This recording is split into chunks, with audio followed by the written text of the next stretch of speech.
Health Check is proudly brought to you by First Capital Bank. Belief comes first. All right, good morning. And we just jumped into Health Check with Dr. B. Good morning, Dr. B. Good morning. How's you after Easter? I'm having a bit of a down day, but I don't know what's going on because I think I'm okay. Maybe it's the weather. It's confusing me. How are you this morning? You never know. It might be post-traumatic stress disorder, which is what we're going to be talking about today. Yes, please. It's actually, people ask why I'm going to talk about this stuff, and now that we post what's coming up in advance, we get questions about why and what and, 100 other topics, and people have asked what it is and why we're doing it. Yes. It's a condition which people sometimes have without their knowledge, and it's a disorder that develops in some people who've experienced, some sort of shocking or scary or dangerous event, and, truly it's natural to feel afraid during and after the traumatic session. But what happens is this keeps repeating itself in their mind. So examples of events that can trigger post-traumatic stress disorder, or PTSD as we call it, are things that are happening today in our lives. There's COVID, there's the Ukraine war, there's people being the burglars and these armed burglaries, the fires, accidents. Yes. And then in closer home, the death of loved ones during COVID, and of course abuse, and all these things conjure up in the brain all sorts of things, and thoughts and memories keep repeating themselves even though the danger is past. And what happens with a lot of people, Zoo, is they eventually, it leaves them unable to function in their daily lives. It results in the brain's inability to process a traumatic event. So what happens, for example, is they keep getting flashbacks, or they get anxiety, or they withdraw. A typical example is somebody who has a road traffic accident, and they're simply terrified about going into traffic, and then they feel if there are cars on both sides of the road, they go into a generalized panic disorder. Yeah. Some people wake up with terrible nightmares that, if somebody's died in the family, that death keeps repeating itself either in dreams, or they keep seeing the same events happening, particularly if it's a traumatic death, somebody with COVID or somebody with a cancer.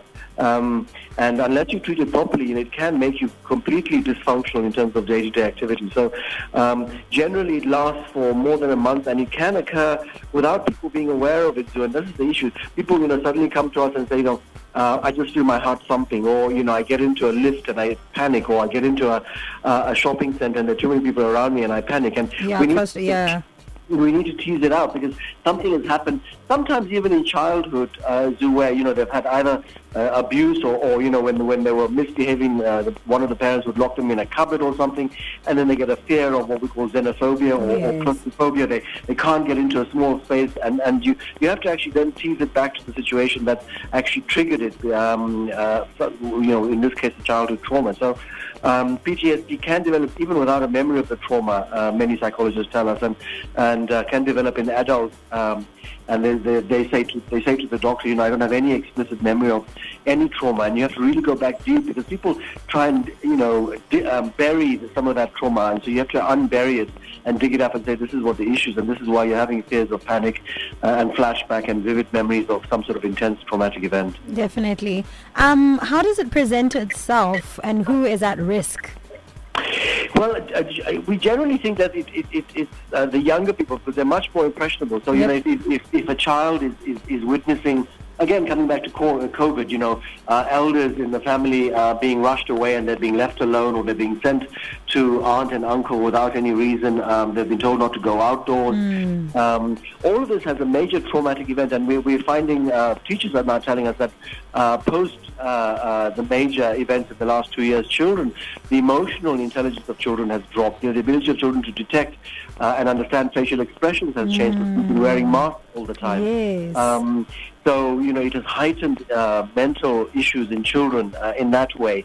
So the children are much more vulnerable, much more impressionable. But, if you're already having a stressful life, so, if you've got financial issues and you've got, marital issues, or you've got sort of work-related issues, and then something traumatic happens, like you're involved in a road traffic accident, or somebody dies again in the family, this simply just, it's almost like the last straw, and the brain breaks.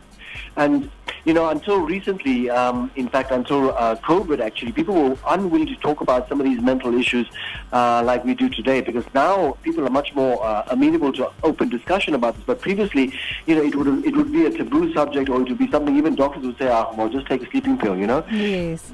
We're now beginning to say, let's discuss this. Let's get a psychologist or a therapist involved to do what we call, behavioral therapy. Listen, talk to the patient, try and tease it out, see what's going on, get the family together and manage this thing. Because the best way to manage this is, again, it's talk therapy. It's not drugs. We sometimes use medicine to calm the patient down because they get terrible in terms of their panicky bits. But generally, it's time to get out what's going on. That sort of Freudian issue where we lie them on a couch and we say, okay, talk to us and see what happens. Because sometimes people just need somebody to talk to. And as you probably guessed, it's much more common in men than in women, because women tend to talk to other women about their problems. This is a common issue. That they tend to socialize some of their stress, whereas men tend to sort of bottle it in and have that sort of caveman mentality. When they come home, they sort of open the newspaper and watch TV, but don't want to talk about anything that's going on, in their brain. So it's much easier to manage it in women than it is in men. Okay, no, I understand that, especially because I'm going to mention something very personal. So I've obviously been losing weight for 2 years, let's say, and I'm at the weight I was in Form 5. But now everybody seems to think that there's something wrong with me. And I've tried to figure it out, but I'm like, okay, maybe I go through different extremes. I went from 96 kgs to 60 kgs, and right now the weight is still coming off, and everybody thinks it's a mental health issue. And I've tried to maybe check if it is, but it's not. So like you're saying, if you're somebody that has worked on their problems, being overweight and going back to a normal size and having to deal with your body dysmorphia, having to deal with being uncomfortable with certain parts of your body, I hear what you're saying. For me, that's my PTSD. Like when I look at certain parts of myself, I'm like, oh, am I too skinny? Is everyone right? But then I'm like, no, you're fine. You're healthy. You're eating healthy. You're working out. You're drinking water. It's just you now. So yeah, I do have a bit of PTSD when I look at myself or when I look at food, like different kinds of food. If people have put so much food on their plate, I go through a panic attack. So I do hear what you're saying, Dr. B. Hey, it's Absolutely. a lot. Yeah. Absolutely. No. This is the classic one where you had initially the sort of distortion of your body and your image, and then now as it's normalizing, people don't recognize you as the person that you are today. They don't have who Zu was before, and that's sort of it's this paranoia. Am I the one that's wrong? Am I the one? Am I the one that has, some sort of mental disorder? And you don't. And that is part of the cognitive behavioral therapy to say, you know what, you've got a new lifestyle, you actually are eating right, you're not unhealthy, you're feeling right, you're feeling, much more bright-eyed and bushy-tailed, you've got more energy and more stamina. These are issues. And somebody's asked here, can crying heal a post-traumatic stress disorder? It's really very simple. Have the utmost respect for this natural process and be patient. Tears can help people from healing from hurtful psychological experiences in life, and so there's nothing wrong with crying. But if you continually breaking out into sobs and crying, it means that trauma needs to be dealt with in a much more professional manner. And these things are available, I must emphasize, both within the public and the private sector. So you can go and see psychologists and social workers within a hospital or clinic. They're freely available. So please don't think this is something that is very costly. And as you say, all these niggly things that affected you that you think on a daily basis, looking at somebody's plate and portion, it triggers a trauma in you because you think, I was like this once. I had a big plate of palachi or pasta or whatever it is and pie. And you're beginning to realize, and that sort of eventually erodes your confidence. If somebody says to you, you know what, Kante, you look too thin, but they don't recognize that you're doing it for a healthful reason. You're not anorexic.